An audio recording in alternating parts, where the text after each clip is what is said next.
సురేందర్ రెడ్డి దర్శకత్వంలో చరణ్ నటించిన ధృవ సినిమా మంచి విజయం సాధించింది. చాలా రోజులుగా మంచి సినిమా కోసం ఎదురు చూస్తున్న చరణ్కి ఈ సినిమా మంచి సక్సెస్ని అందించింది. దాంతో చరణ్ ఫుల్ జోస్ మీద ఉన్నాడు. ఇప్పుడు చరణ్ తన తదుపరి సినిమాకి రెడీ కాబోతున్నాడు. సుకుమార్ దర్శకత్వంలో ఓ సినిమా చేయబోతున్నాడు చరణ్. ఈ సినిమాని సంక్రాంతి తర్వాత మొదలు పెట్టనున్నాడు. పక్కా పల్లెటూరు నేపథ్యంలో సాగే ప్రేమ కథగా ఈ మూవీ రాబోతోంది.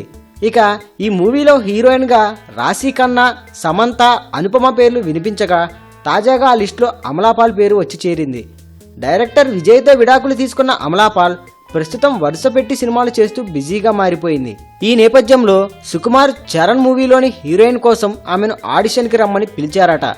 ఒకవేళ ఆడిషన్లో ఓకే అయితే ఆమెనే హీరోయిన్గా తీసుకోవాలని ఫిక్స్ అయ్యారట చిత్ర యూనిట్. ప్రస్తుతం చరణ్ చిరు 150 మూవీ ప్రమోషన్స్లో బిజీగా ఉన్నాడు. ఈ మూవీ రిలీజ్ కాగానే సుక్కు మూవీని సెట్స్ పైకి తీసుకురాబోతున్నాడు. ఈ మూవీని మైత్రి మూవీస్ వారు నిర్మించబోతున్నారు. ఈ వీడియోపై మీ విలువైన కామెంట్స్ ని మాతో షేర్ చేసుకోండి. అండ్ ఇంకో విషయం, సబ్స్క్రైబ్ చేయడం మర్చిపోకండి.